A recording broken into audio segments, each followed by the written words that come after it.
They say the richest women have the easiest lives. They're wrong. Picture this. You're 7 months pregnant, standing in a ballroom with 1,000 people, watching your billionaire husband dance with his mistress to your wedding song. What do you do? Most women would scream, cry, make a scene. Catherine Morrison did something far more terrifying. She smiled, picked up her coat, and vanished. No goodbye, no explanation, no trace, just gone. Within 14 days, her husband lost everything. His $200 million deal collapsed. His company destroyed. His freedom gone. But all because one pregnant woman walked out of a gala without saying a single word. How did a silent departure destroy a billionaire overnight? What did Catherine know that gave her so much power? And most importantly, could you do what she did? Stay with me, because this story will change how you think about power, marriage, and the most dangerous weapon a woman possesses, her absence. Let's begin. They say you can pinpoint the exact moment a marriage dies. Mine died at 9:47 on a Saturday night in a ballroom full of 1,000 people while my husband danced with another woman to our wedding song. I stood alone by a marble pillar at the Lakeside Foundation Gala, my hand resting on my 7-month pregnant belly, watching Richard and Elise move as one across the dance floor. The Way You Look night played from the orchestra, the same song we'd chosen for our first dance 8 years ago. But Richard wasn't looking at me. He was looking at her. Elise Beaumont, 28 years old, marketing director at Morrison Development, my husband's mistress. Everyone knew. I could see it in the pitying glances from other guests, in the way conversations stopped when I approached, in the careful way people avoided mentioning Richard's name to my face. The pregnant wife was always the last to know, except I'd known for months. I'd documented everything. I'd planned everything. And tonight, I was executing the final phase of my escape. My reflection in the ballroom windows showed a woman I barely recognized. Navy blue maternity dress. Conservative, expensive, forgettable. Richard's choice, not mine. 8 years ago, I wore red. Bold colors, statement pieces. I was Catherine Ross, award-winning interior designer, owner of a thriving studio, daughter of an art teacher who believed homes should be full of light and life and color. Now I was Kate Morrison, gray, neutral, controlled, but not for much longer. Finally managed to get yourself pregnant. I turned to find Thomas Morrison, Richard's father, standing beside me with a crystal tumbler of scotch. 68 years old, Connecticut old money, a man who viewed people as assets on a balance sheet. About time you contributed something besides decoration to this family, he continued, his voice carrying the casual cruelty of someone who'd never been challenged. A Morrison heir, that's your value. Whoosh, something inside me went very still, very calm. Excuse me, I said quietly. Don't be sensitive, you know what I mean. This is good news, you've secured your position. I looked at him, really looked at him, and saw Richard's future. This cold, hollow man who'd driven his own wife away 26 years ago. Grace, Richard's sister, had told me the story in whispers. Their mother disappeared when Grace was 10, vanished completely, and Thomas had simply hired a nanny and moved on. My position, I repeated softly. Yes, I understand completely. I walked away, not running, not crying, just removing myself from the toxicity with quiet dignity. In the ladies' room, I stood at the mirror alone. For the first time in months, I really looked at myself. Who had I become? When had I stopped being Catherine and become Kate? When had I traded my bold reds for safe navy blues? When had I learned to make myself small enough to fit into Richard Morrison's perfectly controlled world? I pulled out my phone, not the iPhone Richard monitored, but the secure burner phone I'd purchased 3 months ago with cash. I opened the hidden folder of photos, my design awards, my studio opening night, wearing that red dress, confident and alive. My mother, who died 5 years ago, smiling at my college graduation. And one photo that made my throat tight, Richard and me on our wedding day. I'd looked genuinely happy then. He had too. I scrolled to a recent photo Richard had posted on Instagram, Him and Elise at a business dinner, her hand on his arm, both of them glowing. The caption, building the future, our future, the one he'd decided didn't include me. I opened my messages and typed, I'm ready. Jen's response came immediately. Ready, ready? Or thinking about it ready? Jen Palmer, my college roommate, family law attorney, the friend who'd been telling me to leave for 2 years. I typed, I'm leaving tonight. Execute the plan. 3 dots appeared, disappeared, appeared again. Then, oh my God, finally. Okay, I'll call Daniel. Are you sure? I looked at my reflection one more time. 7 months pregnant, 38 years old, standing in a bathroom at a charity gala, about to walk away from a billionaire husband and never look back. I'd never been more sure of anything. I typed, yes, I'm sure. The plan had started 3 months ago in Jen's law office downtown. I'd arrived crying, finally ready to admit what I'd known for years. My marriage was destroying me. Kate, you need to leave him, Jen had said, passing me tissues across her desk. He's cheating. He's financially abusive. He's isolating you from everyone who cares about you. I can't. I'm pregnant. This baby, it's a miracle. We tried for so long. Maybe the baby will fix things. Jen had grabbed my hands. Babies don't fix broken men. They just give broken men more people to break. I need to try. Just, if it doesn't work, if I need to leave, will you help me? Of course, but we need to do this right. Disappear right. Your level of wealth, his level of control. You can't just walk out. He'll use every resource to drag you back. And she had helped. For 3 months, we'd prepared. Jen had connected me with Daniel, my younger brother, the truck driver Richard had always dismissed as unimportant. We'd met secretly at coffee shops across town, planning my escape like a military operation. We treat this like a domestic violence case, Jen had explained, because that's what it is. Financial abuse, emotional abuse, coercive control, all criminal. What do you need from me? Daniel had asked. Can you drive Kate somewhere safe when the time comes? Somewhere Richard would never think to look? Daniel had smiled. Mom's old place in Seaside. He doesn't even know it exists. Our mother's house. The small cottage on the Oregon coast she'd inherited from her parents. The one she'd kept in her maiden name. The one I'd told Richard was sold years ago. Richard thought my mother was from Ohio. He'd never asked for details. He'd never cared about my life before him.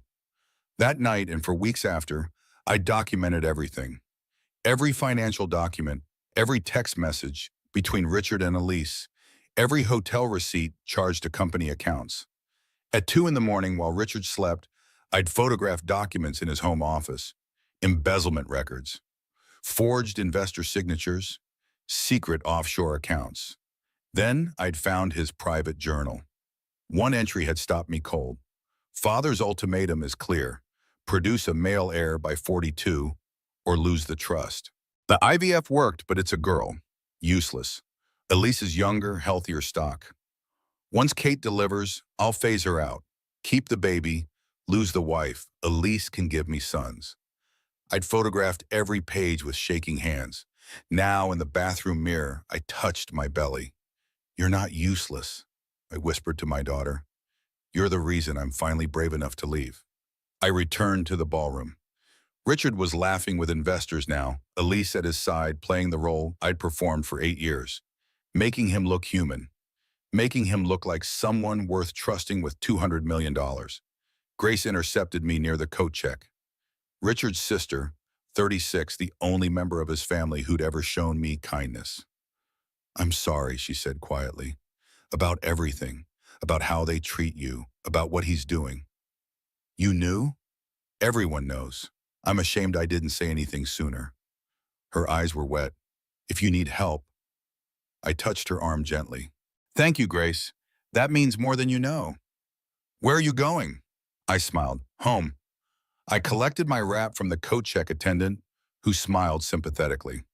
Leaving early, Mrs. Morrison? Yes, I'm very tired. Should I call your driver? No, thank you. I've made other arrangements. Outside, a nondescript rental sedan waited at the curb. Daniel sat behind the wheel, engine running. I slid into the passenger seat. You good? He asked. Drive. As we pulled away, I looked back once at the glittering hotel entrance. Inside, Richard was building his future with someone else, using my work, my vision, my taste to close his deals. He thought he was the empire. He was wrong. I turned forward and never looked back again. 90 minutes after I left the gala, Richard Morrison walked into our Lincoln Park penthouse, expecting to find his pregnant wife asleep. Instead, he found silence. "Kate," he called, loosening his bow tie. "Are you asleep?" The apartment answered with emptiness. He moved through the rooms, master bedroom, guest room, the nursery we'd been preparing. All dark, all vacant. In the kitchen, arranged precisely on the marble counter, he found my wedding ring, my phone, my credit cards, my keys to the penthouse and his cars, and a USB drive with a note written in my handwriting. "Watch me." I'd recorded the video 3 days earlier in a hotel room Daniel had rented under a fake name. I'd rehearsed it 20 times until my voice was steady, my message clear. Richard plugged the USB into his laptop with shaking hands. My face filled the screen, calm, composed, 7 months pregnant. "Hello, Richard. By the time you watch this, I'll be somewhere you'll never find me. You're probably confused, maybe angry, maybe already planning how to drag me back. Let me save you the effort. I'm not leaving because I'm weak. I'm not leaving because I'm hormonal or confused or any of the other explanations you're already formulating. I'm leaving because I finally remembered who I was before I met you. For 8 years, I made you look good. I managed your relationships with investors. They didn't trust your numbers, Richard. They trusted my taste. I designed the spaces that closed your deals. I was the warmth that made cold people write checks. You thought you built an empire, but I was the foundation, and now I'm gone. The USB drive contains copies of your financial fraud, the embezzlement from your family trust, the forged signatures on investor documents, your affair documented in company expense reports, and your journal, the one where you called our daughter useless in my body breeding stock. Here's what happens next. You leave me alone. You don't look for me. You don't file for custody. You don't contact my family or friends. And in exchange, these files stay private. You keep your company, your reputation, your freedom. But if you come after me, if I hear that you've hired an investigator, filed a missing person report, or tried to access my accounts, every news outlet, every law enforcement agency, and every investor you've ever lied to will receive these files. You taught me everything I know about leverage, Richard. I'm just better at using it. Goodbye." The screen went black. According to Daniel, who'd parked across the street to watch, Richard stood frozen for 17 minutes. Then he grabbed his phone and started calling. My number, disconnected. Daniel's number, straight to voicemail. Then he called Jen. "Richard," she answered, her voice professionally cool. "I represent Catherine Morrison in her separation from you. Any communication should go through me." "What the hell is happening? Where is she?" "My client is safe. That's all you need to know. She's 7 months pregnant. She's carrying my child, and she'll deliver that child safely, far away from you. I suggest you watch the video," she left, "and consider your options carefully. Good night, Richard." She hung up. Richard called his own lawyer at 11:30 at night. "Richard, if she has documentation of financial irregularities, you need to be very careful," his attorney said. "Do not file a missing person report. That opens you up to scrutiny from law enforcement." "What am I supposed to do? Just let her go?" "For now, yes. Let me reach out to her attorney. See if we can negotiate." But there would be no negotiation. I'd made that clear. Richard stood alone in his luxury penthouse, 4,000 square feet of perfect design that I'd created, every room a testament to my talent. And for the first time in his life, he was completely powerless. We drove through the night, Daniel at the wheel, me in the passenger seat, watching Chicago disappear in the rearview mirror. We stopped once at a rest stop in Wisconsin, where I threw my old phone in a dumpster and activated the new one Jen had prepared. "How do you feel?" Daniel asked when we got back on the road. "Free," I touched my belly, scared but mostly free. He's going to lose his mind. I know, that's the point. We drove west through Iowa, Nebraska, Wyoming. Daniel insisted on stopping every 2 hours so I could stretch my legs and use the bathroom. We ate at diners where nobody recognized me, slept in budget motels paid for with Daniel's cash. For 3 days, we existed off the grid, untraceable. On the third day, we crossed into Oregon and started following the coast north. The Pacific Ocean stretched endlessly to our left, gray and powerful under cloudy skies. Almost there, Daniel said. The house appeared exactly as I remembered it from childhood visits. A small craftsman cottage perched on a bluff overlooking the sea, white paint peeling slightly, wild roses growing up the porch rails, my mother's wind chimes singing in the ocean breeze. Inside, everything was frozen in time. My mother's watercolor paintings still hung on the walls, sunflowers, coastal scenes, abstract splashes of color. Her art studio, a converted garage, held half-finished canvases and jars of dried brushes. I've been paying the utilities, Daniel said. Drove out here a few times to keep it maintained. Figured we might need it someday. I stood in the center of the living room, sunlight streaming through the windows, ocean sounds drifting through the open door. After 8 years in Richard's controlled, perfect spaces, this small, imperfect house felt like coming home. Thank you, I whispered. Daniel hugged me carefully, mindful of my belly. You're safe now, Kate. That's all that matters. That first night, I slept in my mother's old bedroom, wrapped in quilts that still smelled faintly of her lavender sachets. I dreamed of painting, of colors, of my daughter growing up in a house full of light. When I woke, sunlight was pouring through the windows, and for the first time in years, I felt like myself again. Richard Morrison woke on his leather couch the morning after the gala, my video playing on repeat in his mind. He'd watched it 11 times during the night, analyzing every word, searching for weaknesses in my strategy. He found none. His first call was to his father. Your wife left you? Thomas Morrison's voice dripped with contempt. Christ, Richard, control your household. It's temporary, a pregnancy tantrum. She'll be back when she needs money. She better be. The London investors specifically requested her design input. Without her touch, they're going to walk. Fix this. Richard hung up, a flicker of concern crossing his face. The London project, a $200 million luxury residential development, was his crown jewel. He'd spent 2 years cultivating those investors, and they'd made it clear. They weren't investing in Morrison Development. They were investing in what Richard and Kate Morrison represented together. He tried to access our joint accounts. Frozen. My name was still on them, but I'd filed legal holds through Jen. He checked my personal accounts. Empty. Cleaned out weeks ago. His own accounts were untouched. I'd taken only what was legally mine, nothing more. That detail bothered him more than anything. If I'd stolen from him, he could paint me as vindictive, unstable. But I'd been precise, legal, unassailable. She planned this, he muttered to himself. For weeks. How did I not see it? Because you weren't looking, I imagined telling him. You haven't really looked at me in years. By midday, his phone was exploding with messages from investors. Is it true Kate left? We need to discuss the Greystone project. She was our point person. From his sister Grace, I heard, are you okay? Is Kate okay? From Elise, everyone's talking. Should I come over? He ignored most of them and called his lawyer again. Richard, I reached out to her attorney. They're not interested in negotiating.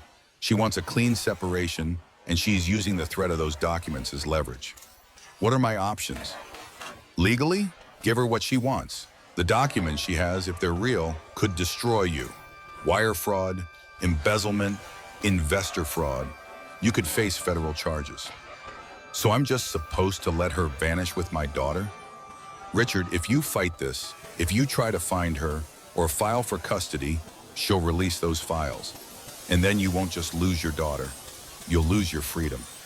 Richard ended the call and threw his phone across the room. That evening, he attended a pre-scheduled investor dinner, alone. Elise had wanted to come. He'd told her no. Too soon, too obvious. The lead investor, a wealthy British developer named Malcolm Ashford, noticed immediately. Richard, where's Kate? We specifically wanted her insight on the London residential designs. She's indisposed. Pregnancy rest. Doctor's orders. Malcolm frowned. Pity. Her eye for livable luxury is what sold us on the project. Your numbers are impressive, Richard. But numbers don't make a home. Kate understands that. She understands how people want to live. Richard forced a smile, but inside he was fracturing. Without me, he was just numbers and charm. And charm alone didn't close $200 million deals. By day 2, Richard was spiraling. He hadn't slept. He'd watched my video so many times he could recite it. He kept noticing details he'd missed. The window behind me showing gray skies and ocean. Pacific Northwest, probably. Oregon or Washington. He called a private investigator. Mr. Morrison, if your wife is as intelligent as you say, she'll have used cash, burner phones, maybe a professional disappearance service. This could take weeks to track her down. I don't have weeks. Find her. It'll be expensive. I don't care. Find my wife. But the investigator found nothing. I disappeared completely. No credit card transactions, no phone pings, no digital footprint. It was as if I'd ceased to exist. On day 3, a gossip blog published, "Billionaire's pregnant wife missing after charity gala. Sources say she left voluntarily." Richard's PR team released a statement. Catherine Morrison is taking private time for her health and the health of her baby. The Morrison family requests privacy. But social media had already made its judgment. Good for her. Leave the billionaire. He was cheating with that Elise woman. Everyone knew. Pregnant women don't just leave unless something is very wrong. Public opinion crystallized instantly. I was the sympathetic victim. He was the villain. Everything Richard had built, his reputation as a family man, his image as a devoted husband, crumbled in less than 72 hours. On day 4, Elise confronted him. "Everyone's asking me if we're together. What do I say? Tell them it's none of their business. Richard, I left my last relationship for you. You said once Kate was out of the picture." "Kate is out of the picture," he shouted. "But I can't exactly parade you around while my pregnant wife is missing, can I?" Elise's face crumpled. "So I'm just, what, a secret still? Until this blows over, yes. And when does it blow over?" "I don't know," she left crying. Richard didn't follow her. He sat alone in his office, surrounded by photographs of himself and me at charity events, galas, investor dinners. In every photo, I was smiling, playing my role perfectly, making him look human, making him look like someone worth trusting. He'd taken it all for granted. He'd assumed I would always be there, always performing, always making him shine. Now he was just a man alone in an office, realizing too late that he'd thrown away the only thing that made him whole. On day 5, everything accelerated. An anonymous source leaked documents to a financial journalist. Evidence of Richard's embezzlement from the Morrison family trust. He'd been skimming money for months to fund the London expansion, forging his father's signature on transfer documents. The article published that afternoon. Morrison Development under investigation. Founder allegedly embezzled millions from family trust. Thomas Morrison called apoplectic. "You stole from the family to fund your London vanity project? It's a loan. I was going to pay it back." "With what? The London deal's falling apart. You're bleeding money. And where the hell is your wife?" "I don't know. Find her. Fix this. Fix, or I'm removing you from the trust entirely." But Richard couldn't fix it. Everything was unraveling faster than he could contain it. The Morrison Development Board demanded an emergency meeting. Investors started calling with concerns. The SE opened a preliminary inquiry into his business practices. And through it all, I remained invisible, silent, gone. On day 6, Richard's investigator finally found something. "Mr. Morrison, I found something." Kate's brother Daniel drove a rental car out of Illinois the night of the gala, headed west on I-80. Where did he go? Oregon, looks like. But then the trail goes cold. No credit cards, no phone pings, no hotel records. If she's there, she's completely off-grid. Oregon. Richard frowned. "She doesn't know anyone in Oregon." "You sure about that?" Richard realized with a shock he knew nothing about my life before him. My mother, my childhood, where I grew up, who my friends were. He'd never asked, never cared. I'd been his wife for 8 years, and he didn't even know which state I was born in. On day 7, Detective Sarah Brente walked into Richard's office unannounced. She was in her late 40s, with sharp eyes and the comfortable authority of someone who'd seen it all. She sat down across from Richard without waiting for an invitation. "Mr. Morrison, I'm Detective Sarah Brennan, Chicago PD. I'm here about your wife, Catherine." Richard's blood ran cold. "I haven't filed a missing person report. My wife left voluntarily. It's a private matter." "I'm aware. That's actually why I'm here. We received an anonymous tip that Mrs. Morrison may have left due to domestic abuse." "That's absurd. I never touched her." Brennan's expression didn't change. "I didn't say physical abuse, Mr. Morrison. Coercive control, financial abuse, emotional manipulation, those are crimes too. Based on what we've seen, there's enough to open an investigation." "Who sent you? Was it Kate? Is she trying to destroy me?" "Your wife hasn't contacted us, but others have. Friends, family members, people concerned for her safety. So I'm here to ask, where is she?" "I don't know." "Do you want to find her?" Richard paused. "Of course I do. She's my wife. She's carrying my child." Brennan leaned forward. "Then I suggest you leave her alone, because if you use your resources to hunt her down, if you file for custody, if you try to control her from a distance, I'll be watching. And every financial irregularity, every forged document, every shady deal you've ever made, I'll find it. Are you threatening me? I'm giving you a choice. Let her go or lose everything." She stood, placed her card on his desk, and walked out. Richard stared at the card for a long time. Then he crumpled it, then smoothed it out again. For the first time in his life, Richard Morrison understood what it felt like to be powerless. While Richard's world collapsed in Chicago, I was rebuilding mine in Oregon. The first week was about rest, about breathing, about remembering what it felt like to exist without constantly monitoring someone else's mood, anticipating someone else's needs, making myself small enough to avoid someone else's anger. I spent hours in my mother's art studio, surrounded by her unfinished paintings. One canvas caught my attention: sunflowers, half painted, waiting for someone to complete them. I picked up a brush, dipped it in yellow paint, hesitated. 8 years ago, I'd been fearless with color, bold, confident. Somewhere along the way, Richard had convinced me that my taste was too bright, too bold, too much. He preferred gray, neutral, controlled. I'd become gray, too. I touched brush to canvas and finished my mother's sunflowers. Bright, bold, unapologetic. The baby kicked. "You like that?" I said to my belly. Mama's remembering how to be colorful. Daniel stayed for the first week, making sure I was settled, that I had everything I needed. Then he returned to his regular truck, driving routes, checking in daily via encrypted messages. Jen called frequently via secure video.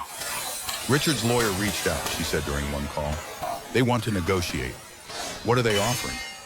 "They'll agree to the separation if you return certain documents and sign a non-disclosure agreement." "No, Kate, they're offering $5 million. I don't want his money. I want him to leave me alone." "Then we hold firm. The files are your leverage. As long as he doesn't know what you'll do with them, he can't risk aggressive action." "Good, let him sweat." But I wasn't cruel enough to acknowledge Richard's suffering. I just wanted freedom and safety, and the chance to raise my daughter away from the Morrison family's toxicity. 10 days after the gala, my phone rang. Unknown number. I almost didn't answer. "Kate, please don't hang up." "Grace, Richard's sister." "How did you get this number?" "Jen gave it to me. She vouched for me." "Kate, I need to tell you something about Richard, about my family." I sat down, one hand on my belly. "I'm listening." "My father did the same thing to my mother that Richard is doing to you." Grace's voice shook. "Used her to produce heirs, then discarded her. She disappeared when I was 10. I haven't seen her in 26 years. Grace, I've lived with that guilt my whole life, that I didn't protect her. I won't make that mistake again." She took a deep breath. "I have documents, proof of father's financial control over Richard, proof that Richard is embezzling from the family trust to fund the London expansion. I've been collecting evidence for years, waiting for the right moment. This is it." "Why are you doing this?" Because you're the first person who was ever kind to me in that family. And because I don't want your daughter to grow up without a mother like I did. Use what I give you, burn it all down. We talked for an hour. Grace sent encrypted files, years of documentation, bank transfers, forged signatures, evidence that the Morrison family's dysfunction went back decades. Thank you, I said finally, for choosing truth over loyalty. Thank you for showing me what courage looks like. After we hung up, I forwarded everything to Jen with a simple message. When the time is right, release these to the press. The days settled into a rhythm. I woke with the sunrise, walked along the beach, painted in my mother's studio. I read books about childbirth and parenting. I prepared the small second bedroom as a nursery, painting the walls a soft yellow, hanging my mother's watercolors above the crib. One afternoon, I stood in front of the bathroom mirror, the mirror technique that had helped me see clearly that night at the gala. 7 months pregnant. 38 years old, no makeup, hair in a messy bun, wearing paint-stained overalls. I looked happy. When was the last time I'd looked happy? We're going to be okay, I told my reflection. Told my daughter. Better than okay, we're going to be free. On day 14 after the gala, everything exploded. Grace held a press conference. I watched it live on TV, Daniel sitting beside me on the couch. I'm Grace Morrison, Richard Morrison's sisters, she said, facing dozens of cameras. Here today to set the record straight about my brother and his missing wife. Catherine Morrison isn't missing, she's safe. She left a toxic, controlling marriage. And I don't blame her. My brother is currently under investigation for embezzling from our family trust. He forged investor signatures. He used company funds for personal expenses, including his affair with an employee.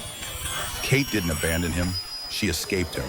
And I'm helping her because I watched my father do the same thing to my mother 26 years ago. The Morrison men see women as breeding stock and status symbols. It ends now.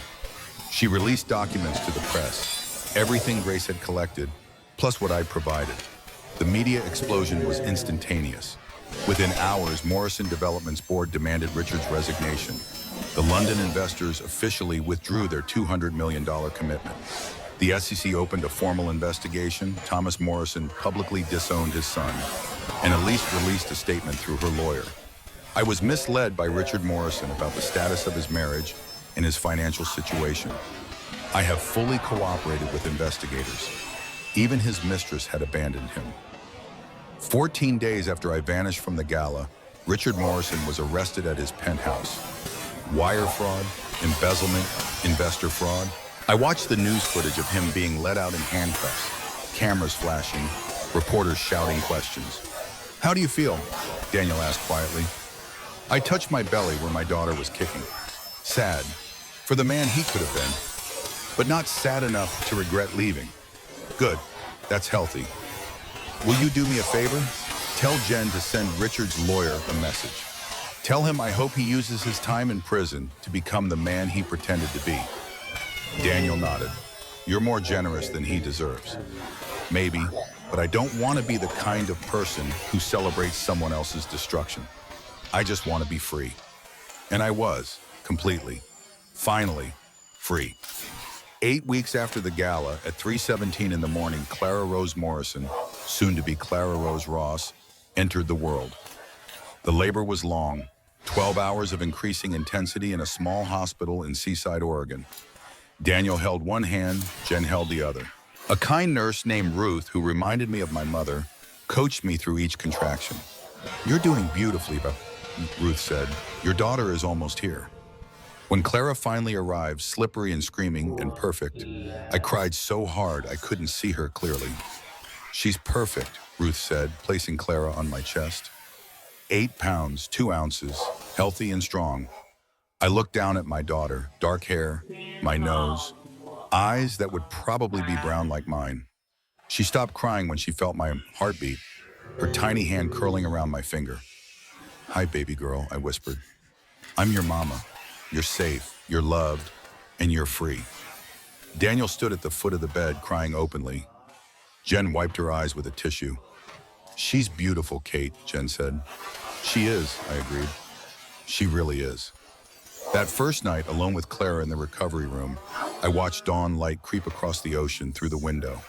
Clara slept in my arms, her breathing soft and steady. "Your daddy isn't a bad man," I told her quietly. "He's just broken. And broken people break other people." I stayed too long hoping I could fix him, but you can't fix someone who doesn't want to be fixed. What I can do is make sure you grow up knowing you're whole. You don't need anyone to complete you. You're already complete. Clara yawned. I laughed. "You're right, that's too heavy for day one.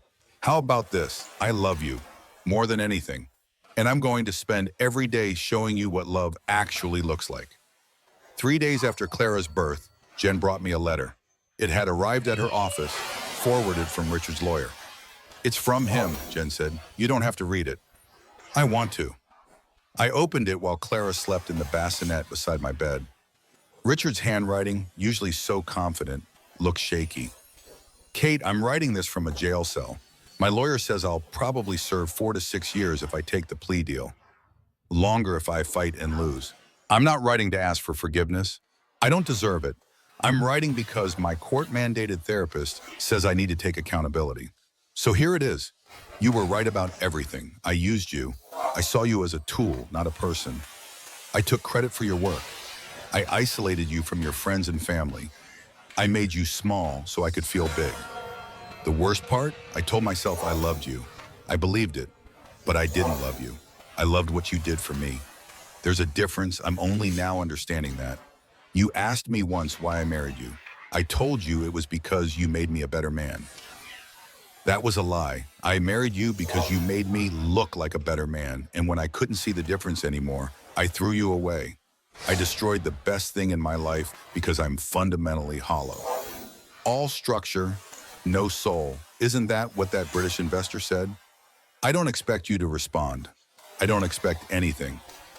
I just wanted you to know you won. Not because you destroyed me. I destroyed myself. You just refused to go down with me. I hope our daughter never knows what a fool her father was." Richard has read it twice, then folded it and placed it in a drawer. "How do you feel?" Jen asked. "For him, for the man he could have been, but not sad enough to regret leaving."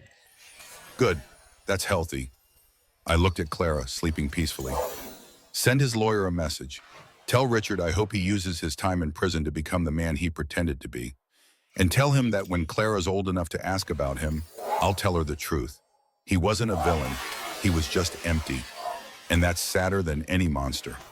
The first 6 months of Clara's life passed in a blur of sleepless nights and quiet joy.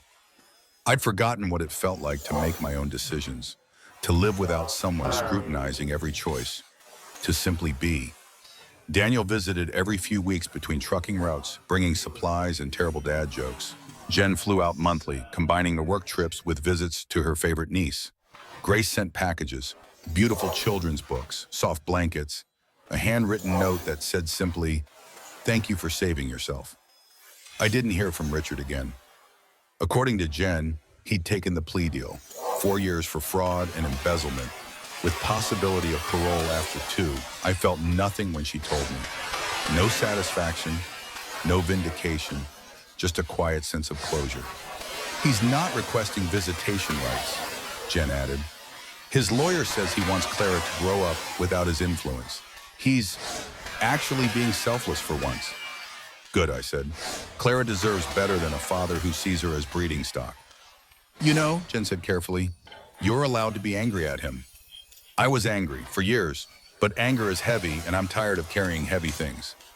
When Clara was 3 months old, I started working again. My mother's garage studio became my design office. I bought a drafting table, set up my laptop, created a website, Ross Design Studio, independent interior designer specializing in warm, livable luxury. My first client came through word of mouth, a friend of Jen's who needed help with a home renovation. "I want spaces that feel lived in," she said during our consultation. "Not like a magazine spread, like a real home." "I can do that," I said, and I could. Without Richard's influence, without the pressure to impress wealthy investors, I designed spaces that felt authentic, warm, human. That first project led to another, and another.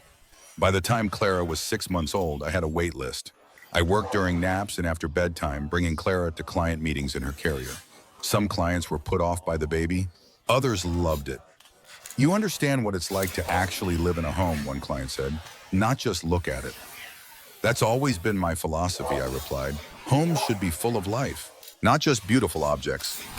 One afternoon, when Clara was almost 7 months old, there was a knock at my studio door. I opened it to find a woman in her 50s, stylishly dressed, radiating quiet confidence. Catherine Morrison? Ross, Catherine Ross. I took back my maiden name. The woman smiled. Even better. I'm Margaret Thornton, VP of Design at Cascade Interiors. We're a boutique firm based in Portland. I've been following your work, the community center renovation, the local library redesign, the affordable housing project. You're extraordinarily talented. I blinked.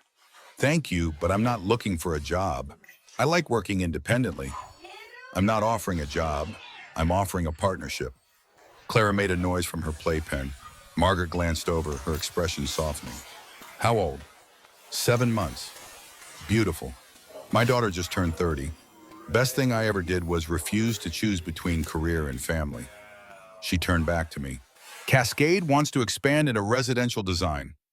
We need someone with your vision to lead the division. Full creative control, equity stake, remote flexibility. You build your team, your way. I have a 7-month-old. I can't travel constantly or work 80-hour weeks. We don't want you to. We want your brain and your heart, not your life. Family-first flexibility is company policy. In fact, I specifically sought you out because of what you survived. I froze. You know about everything? Everyone does. And here's what I know. Women who've been through hell make the best leaders. They have nothing left to prove and everything to build. Margaret handed me her card. Think about it. No pressure. But I believe you're exactly who we need. After she left, I sat at my drafting table, staring at the card. Catherine Ross, independent designer, single mother, survivor, or Catherine Ross, partner at Cascade Interiors, leader of a residential design division. Still a single mother, still a survivor, just with more resources to help other people. I called Jen. Take the meeting, she said immediately. See what they're offering. Worst case, you say no. What if I fail? Kate, you escaped a billionaire narcissist and vanished without a trace, gave birth alone, and built a successful design business in 6 months. You don't know how to fail. I laughed. When did you become such a motivational speaker? When my best friend became a badass. 2 weeks later, I drove to Portland for a formal meeting with Cascade's executive team. Clara came with me naturally. Daniel had offered to babysit, but I'd refused. They need to know I'm a package deal, I'd said. If they can't handle a baby in the meeting, they're not the right fit. Margaret met us in the lobby.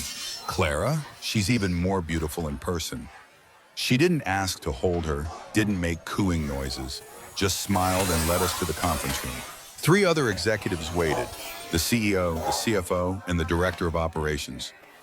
All women, all around my age or older. Catherine Said, the CEO, said, "We've reviewed your portfolio extensively. Your work is exceptional, but more importantly, your story is important." I tensed. My story? Women leaving abusive relationships often lose everything. Their homes, their careers, their financial independence. You proved that's not inevitable, and we want to help you prove it on a larger scale. The CFO leaned forward. We're proposing that 20% of your division's profits go to a fund supporting women rebuilding their careers after leaving domestic violence situations. Training programs, scholarships, business startup grants. I looked down at Clara, who was chewing on her teething ring, oblivious to the fact that her mother's life was about to change again.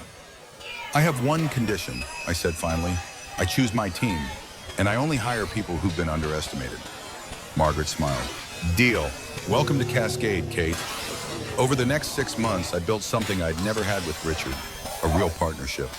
Margaret became my mentor, teaching me how to lead without controlling, how to build a team that functioned through collaboration instead of fear. I hired slowly, carefully, looking for talent that had been overlooked by traditional firms. My first hire was Sarah, a 52-year-old designer who had left the industry 15 years earlier to raise her kids. Her portfolio was dated but brilliant. "I can't believe anyone wants to hire me," she said during our interview. "I'm so out of touch." "You understand how families actually live," I replied. "That's never out of touch." My second hire was Marcus, a young black designer who'd been passed over for promotions at 3 major firms despite being more talented than his peers. "I'm tired of making other people look good," he said bluntly. "Then don't. Make yourself look good. And help me build something where talent matters more than connections." By the time Clara turned 1, my division had 15 employees, 75 active clients, and a reputation for designing spaces that felt like homes instead of showrooms. We worked remotely when possible. We held meetings during school hours. We had a company daycare, and we made it clear. Family came first. Always. "You're building what Richard should have built," Jen said during one visit. "A company with a soul." "I'm building what my mother would have built," I corrected, "if she'd had the chance." Clara's first birthday party was small. Just me, Daniel, Javid, Jen, Grace, and a few local friends I'd made. We ate cake in my mother's backyard, Clara smashing her slice with delighted laughter. "Make a wish for her," Jen said. I looked at my daughter, healthy, happy, loved, growing up in a house full of color and light and freedom. "I don't need to," I said. "Everything I wished for already came true." That night, after everyone left, I sat in my studio with Clara sleeping in my arms. The sun was setting over the ocean, painting the sky in shades of orange and pink. My phone buzzed, an email from an unfamiliar address. I almost deleted it. Then I saw the subject line, from Richard. My finger hovered over the delete button. Then I opened it. "Kate, my lawyer probably shouldn't be forwarding this, but I asked him to make an exception. I'm writing from prison. I've served 8 months of my 4-year sentence. I spend most of my time in therapy, trying to understand how I became the man I became. My therapist asks me to identify moments of choice, times when I could have chosen differently. There are hundreds, thousands. Every time I dismissed your opinion, every time I took credit for your work, every time I chose my ego over your humanity. I don't expect forgiveness. I don't deserve contact with you or Clara. I'm writing because my therapist says I need to acknowledge what I lost, not just what I did wrong. I lost the only person who ever truly saw me and loved me anyway. I lost the chance to be a father. I lost the possibility of being better than my father, better than the hollow men my family produces. Mostly I lost you, and I'm beginning to understand that you were the only real thing I ever had. I know Clara's birthday was yesterday. I hope she's happy. I hope she never knows my name. I hope she grows up to be exactly like you, strong and kind and brave enough to walk away from anything that makes her smaller. I won't write again. This isn't about seeking absolution. It's about finally, after 42 years, telling the complete truth. I loved you, not the way I claimed, not the way you deserved, but in the only way I was capable of at the time. And now, in this cell, learning to be a better man than I was, I understand what love actually is. It's not ownership. It's not control. It's not using someone to fill your emptiness. It's setting them free. So that's what I'm doing, officially, completely. I'm setting you free. Be happy, Kate. Teach our daughter to be happy.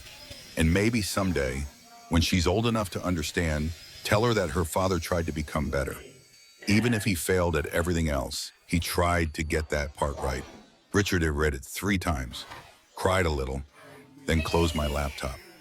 Your daddy is trying, I whispered to sleeping Clara. That's more than I expected. But you'll never have to wonder if you're enough, because you are. You always were. 18 months after I left the Gala, my life had settled into something I'd never expected. Peace. Clara was walking, chattering in half sentences, obsessed with pointing at birds. My design division was thriving. I'd moved out of my mother's cottage into a larger house with an ocean view, purchased with my own money in my own name. I'd started dating casually, nothing serious, just remembering what it felt like to be seen as Catherine, not as Richard Morrison's wife or Clara's mother. Just me. Life was good, quiet, mine. What Then did Grace he called. say? Kate, it's urgent. Can you talk? I put Clara in her playpen with toys. What's wrong? It's father, Thomas Morrison. He had a stroke 3 days ago. The doctors say he won't recover. He's dying. I'm sorry, Grace. I know that's complicated. That's not why I'm calling. She paused. He's asking for you. What? He's been asking for you for 2 days. Keeps saying your name. The nurses thought he was confused, but I realized he wants to talk to you before he dies. Grace, I left that family. I'm not going back. I know, but Kate, I think I think he wants to apologize. And I know you don't owe him anything, but I also know you, and I know you'll regret it if you don't at least hear what he has to say. I closed my eyes. Thomas Morrison. The man who'd called me decorative, who'd said my value was producing an heir, who'd treated his own wife so badly she disappeared for 26 years. Where is he? Northwestern Memorial, ICU. I'll make sure you can visit with wish running into other family. Give me 2 days to arrange childcare. 3 days later, I stood outside Thomas Morrison's hospital room, my heart pounding. Grace waited in the hallway. Thank you for coming. I'm not sure why I'm here, because you're a better person than any of us deserved. I pushed open the door.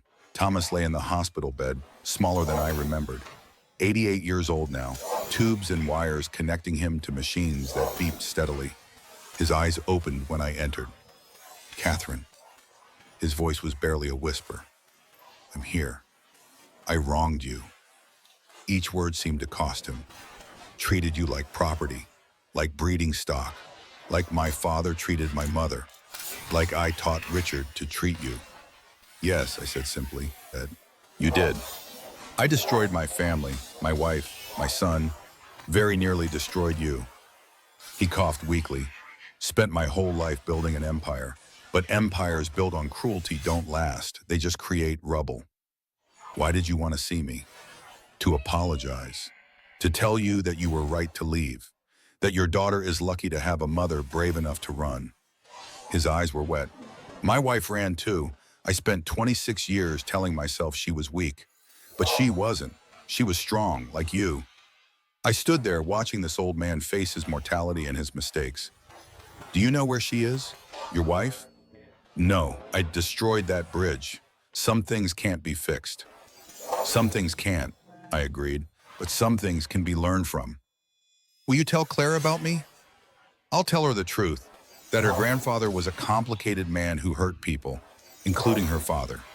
But at the very end, he tried to take responsibility. That's more than nothing. It's less than I owe, but thank you. I turned to leave. Catherine? I looked back. You were the best thing that ever happened to our family. We were too blind to see it. I know, I said quietly, but I see it now, and that's enough. I walked out. Grace was waiting. How do you feel? Tired, but lighter. Thomas Morrison died 3 days later. I didn't attend the funeral, but I sent flowers with a card. You tried at the end, that matters.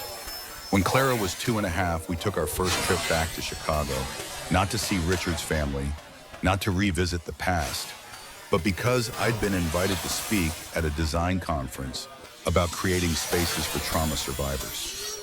You don't have to do this, Jen said, meeting us at the airport. I want to, not for me, for everyone still trapped in situations like I was. The conference was at the Lakeside Hotel, the same hotel where I'd vanished from the Gala 3 years earlier.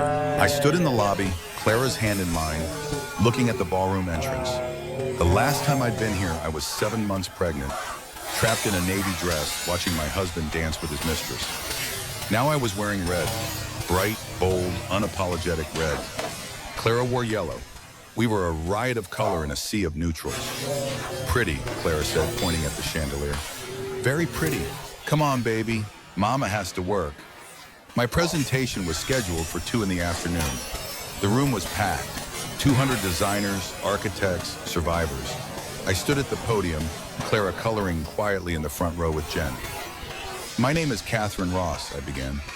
3 years ago, I was Catherine Morrison, wife of a billionaire, living in a penthouse, attending galas, and absolutely miserable. I spent 8 years in a marriage where I was valued for what I produced, not who I was. I made my husband look good.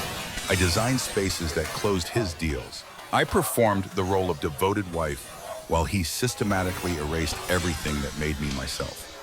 And then one night at a gala in this very hotel, I watched him dance with his mistress to our wedding song. And something inside me just clicked. I didn't make a scene. I didn't confront him. I just left, silently, completely. And that silence saved my life. I told them about the planning, the documentation, the strategic disappearing. I told them about giving birth alone in Oregon, about rebuilding my career from my mother's garage, about learning to be whole again. Leaving isn't weakness, I said. Leaving is the bravest thing you can do. And if you're in a situation where you need to leave, financially, emotionally, physically, please know you are not alone. You are not trapped. You are strong enough to walk away. And on the other side of that door is a life where you get to be yourself again. Colorful, loud, unapologetic, free. The room erupted in applause. Afterward, dozens of people approached me.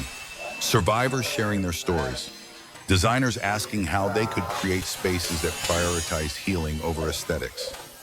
Women thanking me for showing them it was possible to rebuild. One woman around my age grabbed my hands. I left 3 months ago, she said, crying. I have nothing. No dia wild child, no money, living with my sister. But I'm free. In hearing you talk, seeing what you built, I know I can do this. You can, I said firmly, and you will, one day at a time. That night, Jen and I sat in my old favorite coffee shop in Lincoln Park, the one I used to visit alone before Richard decided my schedule for me. You know what's funny? I said, watching Clara play with her stuffed rabbit. I spent 8 years thinking I needed Richard's money, his status, his name to matter. But I mattered the whole time. I just couldn't see it. He couldn't see it either. That was his loss. Do you think he's different now, after prison? Jen considered. Does it matter? No, not to me, but I hope for Clara's sake he figured something out. You'd let him meet her? Eventually? I watched Clara laugh at her toy. If he proves he's changed, really changed, not for me, but she deserves the chance to know her father if he becomes someone worth knowing. You're more forgiving than I'd be. I'm not forgiving. I'm just not carrying hate anymore. It's too heavy. Before leaving Chicago, I did one more thing. I drove to Richard's old penthouse building. Not to go inside, just to stand across the street and look up. 4,000 square feet of perfection. Every room designed by me. Every detail chosen to make Richard look sophisticated, cultured, human. I'd poured my heart into that space, and I'd left it behind without a second thought. That's where we used to live, I told Clara, pointing up. Big, she observed, very big, but not a home, just a building full of expensive things. Our house better? I laughed. Our house is much better. Our house has colors and sunshine and your toys everywhere. Our house is messy and lived in and real. I like real. Me too, baby, me too. 5 years after the gala, I stood in my studio, no longer my mother's converted garage, but a proper office space in downtown Seaside with 6 full-time designers working bus under me.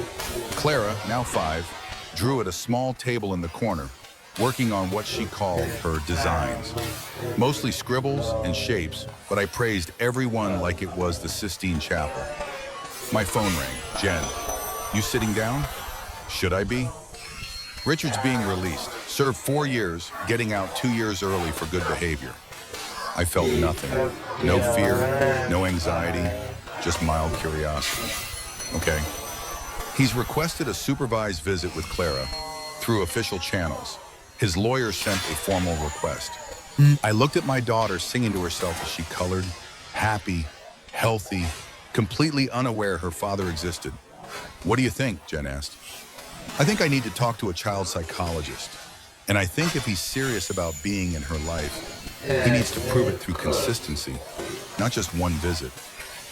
You're really considering it? He's her father. If he's actually changed, she deserves to know him. But on my terms, supervised, gradual, and the second he shows signs of manipulation, it's over. When did you become so wise? When I stopped letting fear make my decisions.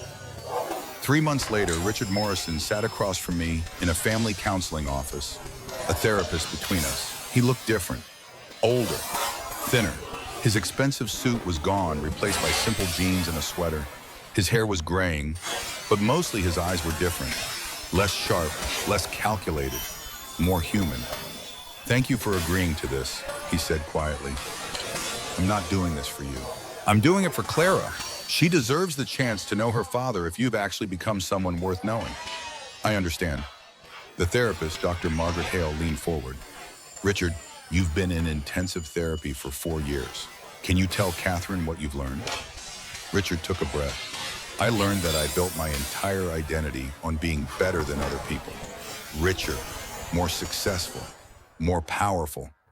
And when you're competing constantly, everyone becomes a tool, including the people you're supposed to love. I treated Kate like an employee, a particularly valuable employee, but still, someone whose job was making me look good. I never saw her as a full person with her own dreams, her own talent, her own life separate from mine." He looked at me. "I watched your TEDx talk about designing spaces for trauma survivors, about building a company that prioritizes healing over profit. You're doing everything I should have done, building with soul instead of just structure." "I learned from your mistakes," I said. "So thank you for that, I guess." He smiled sadly. "I earned that. Can you tell me why you want to meet Clara?" "Because she's my daughter, and because I want to show her that people can change, that making mistakes doesn't mean you're defined by them forever, that even broken people can do the work to become whole." Pretty speech.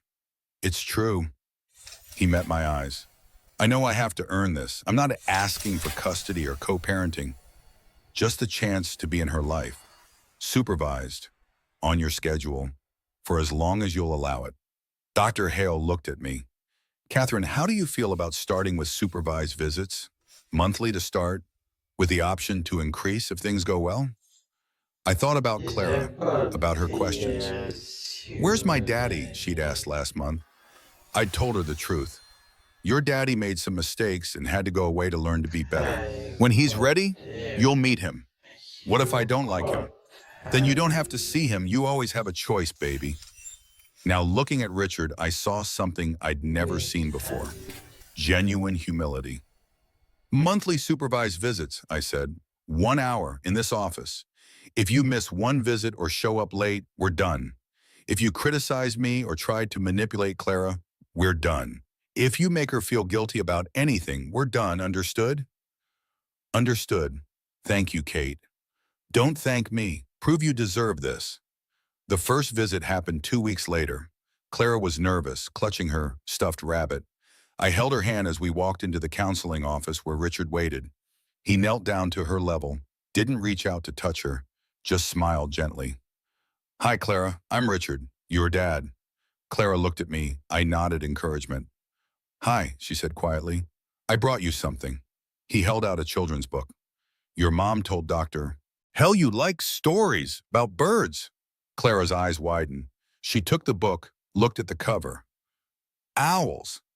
I thought you might like owls. They're very wise birds." "I'm wise too. Mama says so." Richard's eyes filled with tears. "I bet you are. You look just like your mama.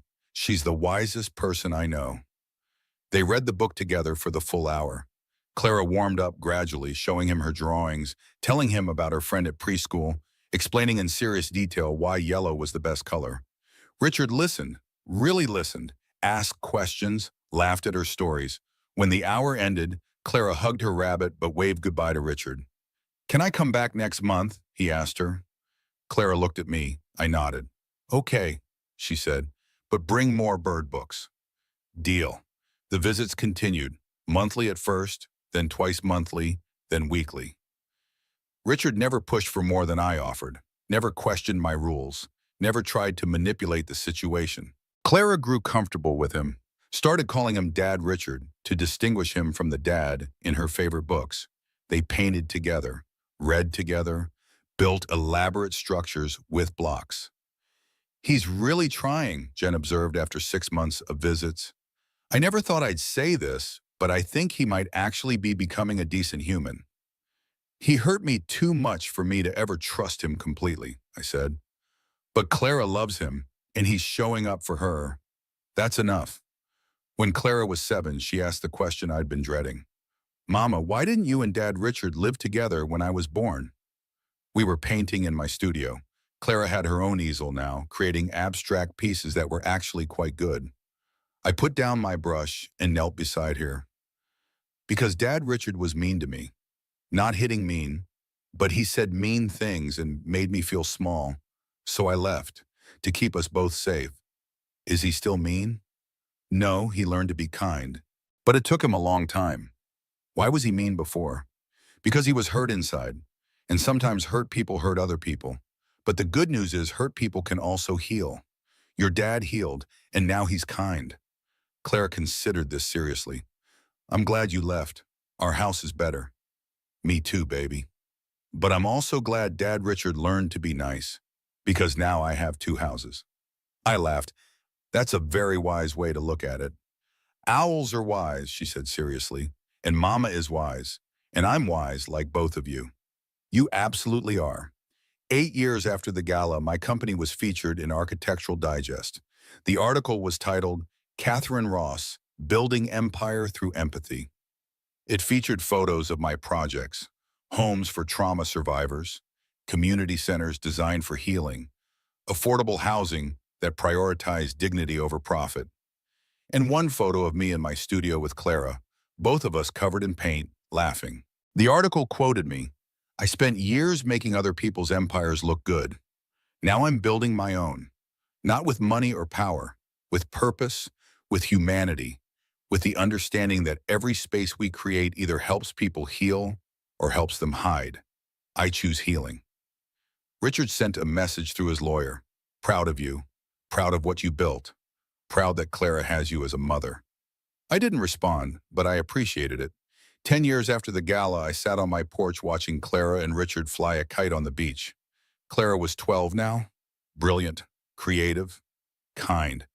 She spent weekends with Richard, unsupervised now, after years of proving himself trustworthy.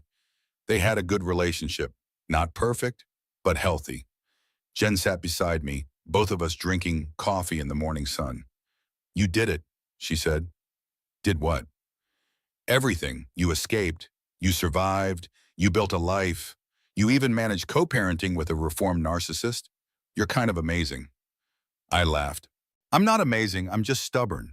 I refuse to let Richard Morrison define my story. That's what makes you amazing. Down on the beach, Clara squealed as the kite soared higher. Richard smiled, genuine, unguarded, the smile of a man who'd learned what actually mattered. You know what the best part is? I said. What? He didn't destroy me, he tried. For 8 years, he tried to make me small, controllable, his. But I was always myself, I just forgot for a while. And when I remembered, when I walked out of that gala without a word, I took back every piece of me he'd tried to erase. To silent departures, Jen said, raising her coffee cup. To silent departures, I agreed. And the lives we built after. We sat in comfortable silence, watching kites dance in the ocean breeze, proof that sometimes the bravest thing you can do is simply walk away and build something better in the space you create by leaving. 15 years after the gala, I attended another charity event, not in Chicago, in Portland, a fundraiser for domestic violence survivors. I wore red, bright, bold, unapologetic red, the same shade I'd worn to my design studio opening 23 years ago, before Richard Morrison convinced me gray was more sophisticated. Clara, 17 now, attended with me. She wore yellow. We were a riot of color in a sea of neutrals. Nervous, Joyce asked? No, not anymore. I was keynote speaker. My topic, the architecture of freedom, how physical space shapes emotional safety. Before I went on stage, a young woman approached me, early 20s, nervous, holding a small, clutch purse with white knuckles. Ms. Ross, I'm sorry to bother you. I needed to tell you. Your story saved my life. Tell me. I was engaged to a man like your ex-husband, controlling, isolating, making me small. I saw your TEDx talk 3 years ago, and I left. just like you did. Packed a bag and left. How are you now? Happy? I'm in grad school. Design, actually. Because of you. I want to create spaces that help people heal. I hugged her. You're going to do amazing things. So are you. You already are. After she walked away, Clara touched my arm. Does it ever stop, people thanking you? I hope not, because it means people are still leaving, still choosing themselves, still building lives on the other side of their silent departures. You're pretty cool, Mom. You're cooler. You got my strength without having to learn it through suffering. That's exactly what I wanted for you. I stepped onto the stage. 200 faces looked back at me. Survivors, advocates, designers, people still figuring out how to leave. People who'd already left and were rebuilding. My name is Catherine Ross, I began. 15 years ago, I was Catherine Morrison. And I'm here to tell you, leaving is possible. Healing is possible. Building a life that's entirely yours is possible. I'm proof, and you will be too.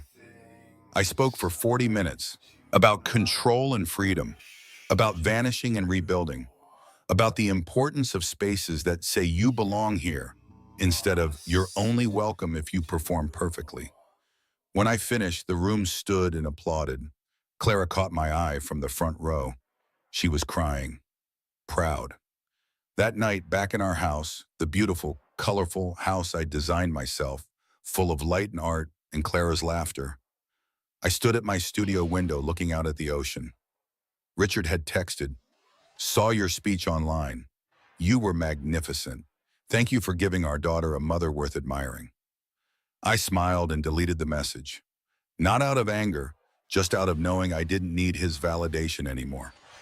I needed nothing from him except consistent kindness toward Clara, and he provided that for 13 years now. Good enough. Jen called. "You brought down the house tonight." It felt good, speaking truth, helping people. You know what Richard lost when you left? What? Everything, but not because you destroyed him, because he'd built his entire empire on your foundation. And when you removed yourself, he had nothing left to stand on. He has Clara, and he has himself. Finally, that's something. You're too generous. I'm exactly generous enough. I don't forgive him, I don't trust him, but I don't hate him either. And that's freedom, Jen. That's what I built on the other side of that gala. A life where I'm not defined by his mistakes or even by my own survival. I'm just me, Catherine, designer, mother, woman who wears red dresses and teaches her daughter that leaving is strength. I love you. I love you too. Thanks for answering that text 15 years ago, the one that said I'm ready. Best text I ever received. We said goodbye. I turned off the lights and went upstairs where Clara was already asleep, her sketchbook full of design ideas on her nightstand. I kissed her forehead. You'll never have to vanish silently, baby, because you'll always know you're enough. I went to my own room, looked at myself in the mirror, the same mirror technique that had helped me see clearly in that hotel bathroom 15 years ago. 53 years old, gray in my hair, laugh lines around my eyes, wearing a red dress that made me feel powerful.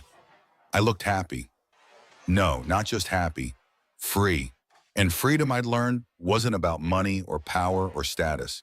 It was about the moment you chose yourself, the moment you walked away from anything that made you smaller, the moment you vanished from the gala silently and left everything behind except the truth of who you were.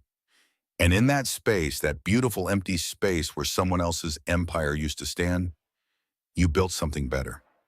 You built yourself.